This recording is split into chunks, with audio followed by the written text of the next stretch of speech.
متی بری طرح ٹوٹی تھی، بکھر گئی تھی۔ اگلے یہ انتظار کے 15 دن اس نے اپنے روم میں رہ کر گزارے تھے۔ وہ کاٹیج سے باہر نکلی ہی نہیں۔ کچھ طبیعت اتنے دنوں سے اس کی بہت خراب رہی۔ ہریش نے اس سے ملنے کی بار بار بہت کوشش کی، مگر وہ اس کے سامنے ناچار آئی ضرور، مگر دوبارہ اس کے ساتھ کہیں نہیں گئی۔ وہ ہر طرح سے اسے منانے کی کوشش کرتا رہا، اس کے لیے مختلف گفٹس لاتا۔ وہ لاکھ تڑپا، ناراض بھی ہوا، مگر متی تو خود بکھر چکی تھی، اسے کیسے سمیٹتی۔ اگلے 15 دن تک ویر نے سر درد کی بازی لگا دی تھی چپ کو ڈھونڈنے کے لیے۔ بہت اچھا رزلٹ ملا تھا اسے۔ اب بس وقت آنے پر ایکشن کا انتظار تھا۔ اسی دوران وہ نینا سے بھی ملتا رہا۔ یہی ڈیسائیڈ کیا تھا کہ وہ اور آنٹی اس کے ساتھ پاکستان چلیں گے۔ پلاننگ کافی اچھی تھی۔ ویر بہت خوش تھا۔ آخر اپنی کامیابی اور پہلی محبت کے مل جانے پر کوئی خوش کیوں نہ ہوتا۔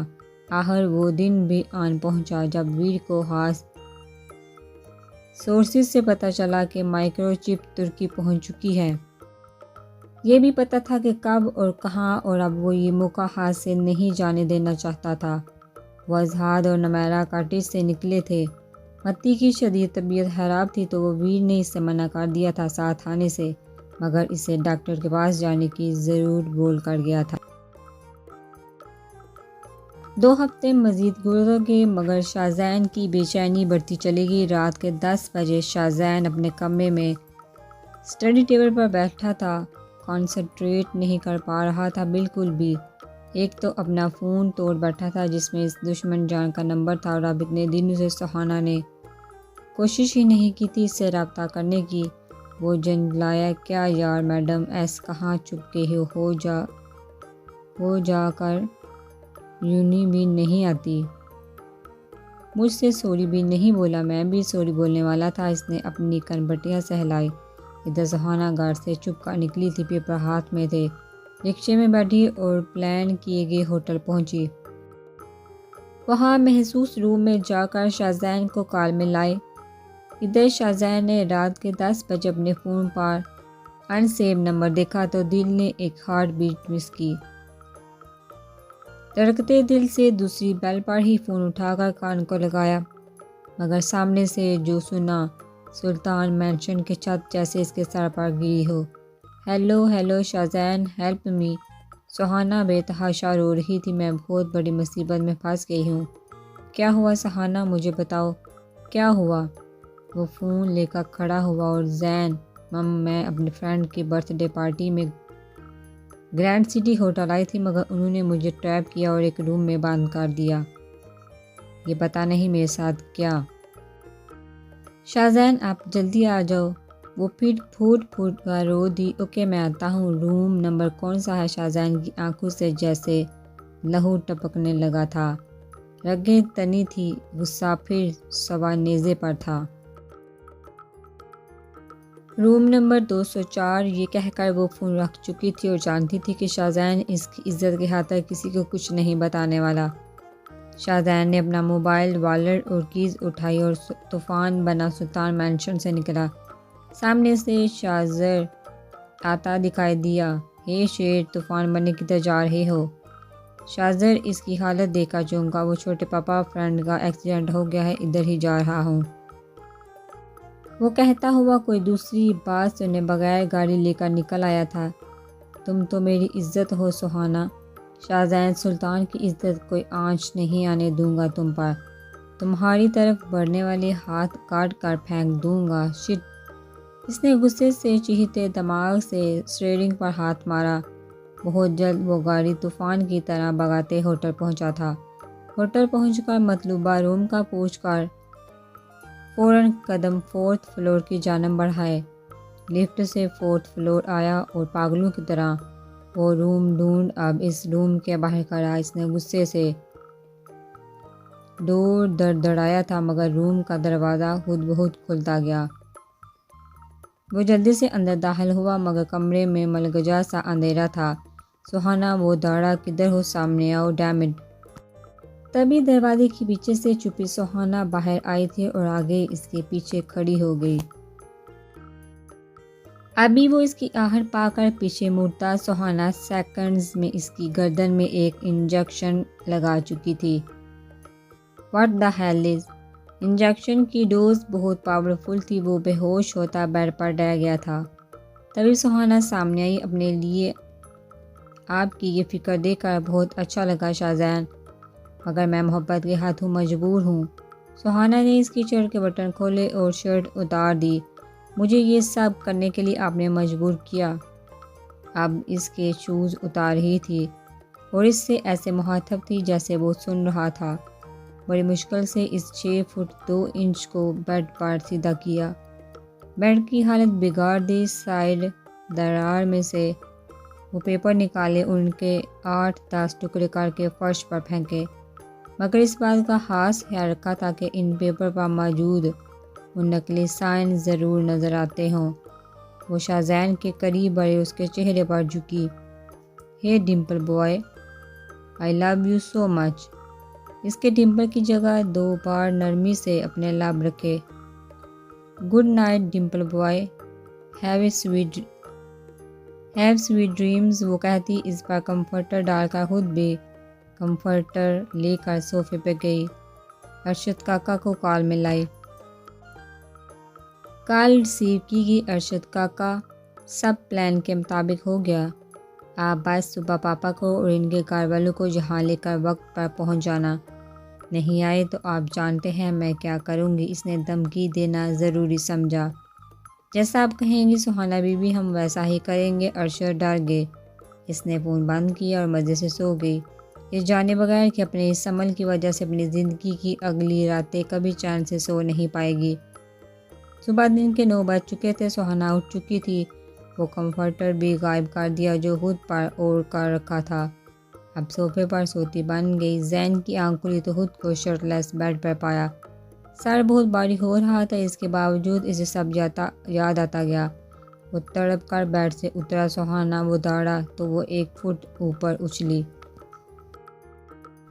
وہ تن فن کرتا اس کے سر پر پہنچ چکا تھا۔ بازو سے دبوچ کر اسے اپنے روبرو کیا۔ کیا میں پوچھ سکتا ہوں یہ سب کیا ہے؟ اس بیہودہ بکواس مذاق کا مطلب؟ وہ پھر سے اسی دن کی طرح سرخ چہرہ لیے غصے کی انتہا سے دوڑ رہا تھا جس سے سہانا سہمی تھی، اور اب اس نے سہانا کی گردن دبوچی تھی بری طرح۔ سہانا کی آنکھوں سے آنسو جاری ہو گئے۔ وہ مچھلی مگر گرفت چٹانی تھی۔ وہ بے تحاشا رو دی۔ چھوڑیے مجھے شاہزین، وہ چلائی۔ رات مجھے کیوں انجیکشن لگایا؟ تم نے کیوں بے ہوش کیا؟ یہ تو جانتا ہوں ہمارے بیچ کچھ غلط نہیں ہوا، مگر اس گھٹیا حرکت کا مقصد بولو، جلدی کرو، کیا مقصد؟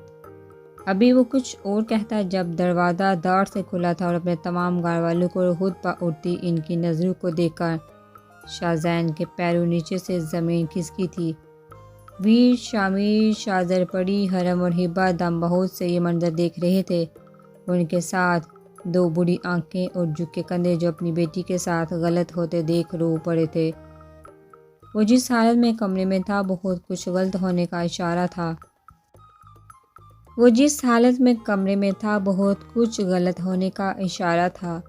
اوپر سے اب وہ شرٹ لیس سہانا کی گردن دبوچے کھڑا تھا۔ ان کو دیکھ کر اس نے جھٹکے سے سہانا کی گردن چھوڑی اور پیچھے ہٹ کر فوراً اپنی شرٹ پہنی۔ سہانا لپک کر اپنے پاپا کے سینے سے لگی تھی اور پھوٹ پھوٹ کر رو دی۔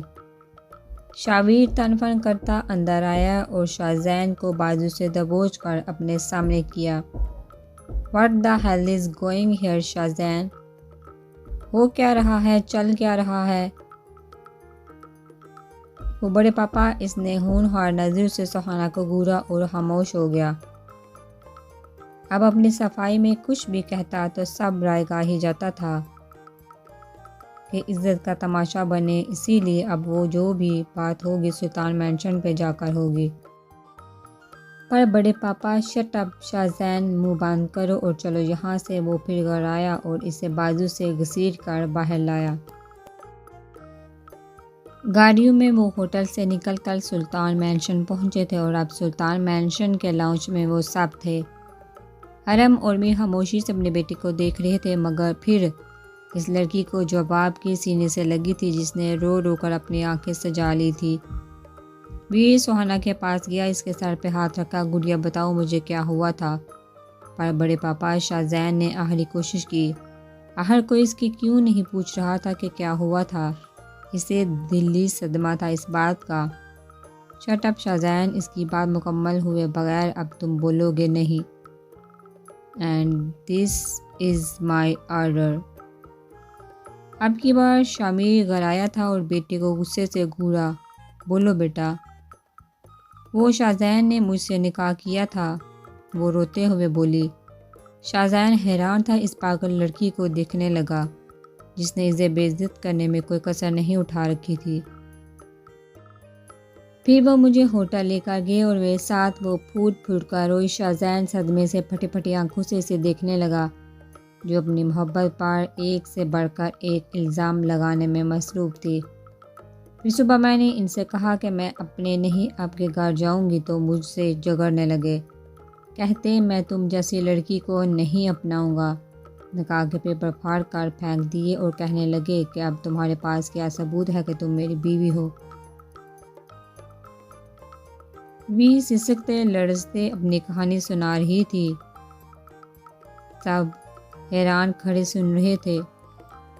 شبیر عثمانی صدمے سے نڈال صوفے پر ڈہ گئے تھے۔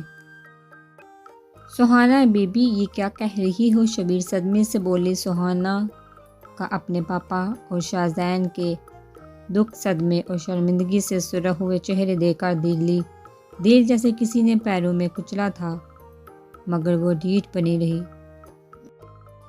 اب منزل کے اتنے قریب آ کر قدم کیسے ڈگمگانے دیتی۔ کرم شاہ زین کے پاس آئی۔ ماما پلیز میری بات چٹا۔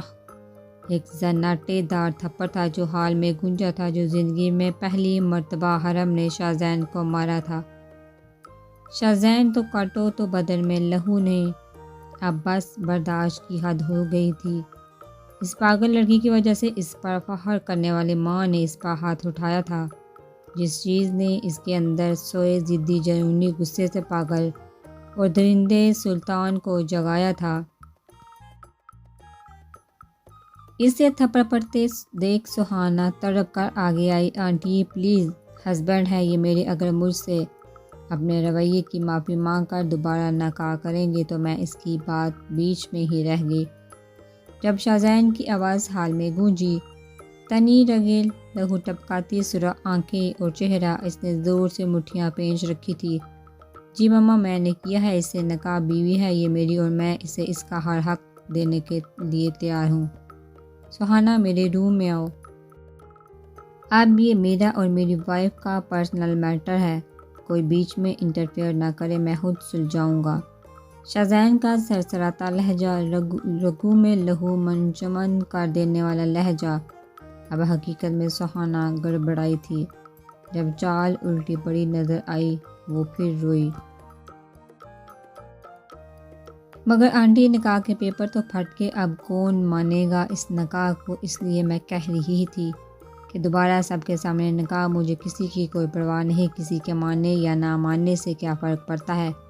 جب میں مانتا ہوں ہمارے پاس تو گواہ بھی ہے نا ڈارلنگ، وہ انتہائی تمسخرانہ بولا۔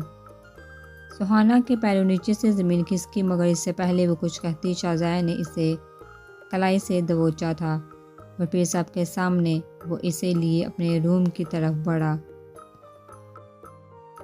وہ اس کے ساتھ گھسیٹتی چلی جا رہی تھی، رونگٹے کھڑے ہو گئے تھے، چال الٹی پڑ چکی تھی۔ شاہ زین نے اتنی جلدی مان لیا اور اسے کچھ کرنے کا موقع نہیں دیا، اور یہ سب تو اس نے سوچا ہی نہ تھا۔ اور اب اگر وہ کہتی کہ جھوٹ بول رہی ہے تو سب سے زیادہ انسلٹ تو اس کے پاپا کی ہوتی۔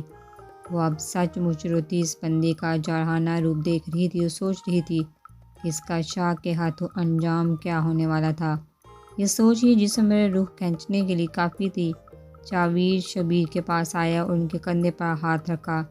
بھائی صاحب، وہ رو دیے۔ میری تو اچھی دعا سلام تھی تم سے شاویر، میں تو خود چاہتا تھا کہ میری بیٹی کا رشتہ اس گھر سے، سلطان سے جڑے، مگر ایسا کچھ ہو جائے گا سوچا نہ تھا۔ شبیر عثمانی، آپ ایسا سوچتے تھے، یہ ہماری خوش نصیبی ہے۔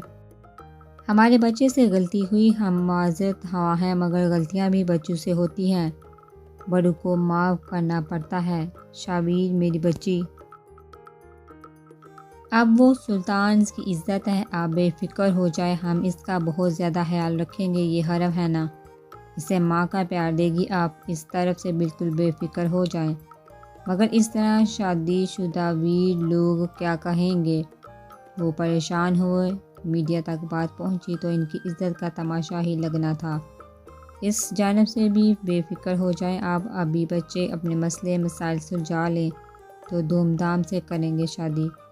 شبیر عثمانی اپنے گھر چلے آئے تھے، بیٹی پر غصہ تھے کہ اتنی بڑی بات ان سے کیوں چھپائی، مگر اب تو وہ کر چکی تھی نادانی، تو اب جب اس کے سسرال والے اسے قبول کر رہے تھے تو وہ کیسے لے آتے اسے اپنے ساتھ۔ متی نے اپنی خراب ہوئی حالت کے پیش نظر ڈاکٹر کو بلایا تھا۔ ڈاکٹر نے اس کا تفصیلی چیک اپ کیا اور جو نیوز ڈاکٹر نے سنائی اس نے متی کے سر پر بم پھوڑا تھا۔ ابھی بمشکل 15 دن ہوئے تھے اور اس کی حالت اتنی خراب ہو گئی تھی۔ کانگریٹس، یو آر پریگننٹ، وہ صدمے سے پٹی پٹی آنکھوں سے ڈاکٹر کو دیکھنے لگی۔ حیران مت ہو، مجھے پتا ہے آپ اس بات پر حیران ہو رہی ہیں کیونکہ آپ کی پریگننسی کے بہت ارلی ڈیز چل رہے ہیں، یعنی شادی کو بمشکل 15 سے 20 دن ہوئے ہیں، مگر کچھ لڑکیاں ہوتی ہیں جن کی طبیعت ارلی ڈیز میں زیادہ خراب ہوتی ہے مگر بعد میں ٹھیک ہو جاتی ہیں۔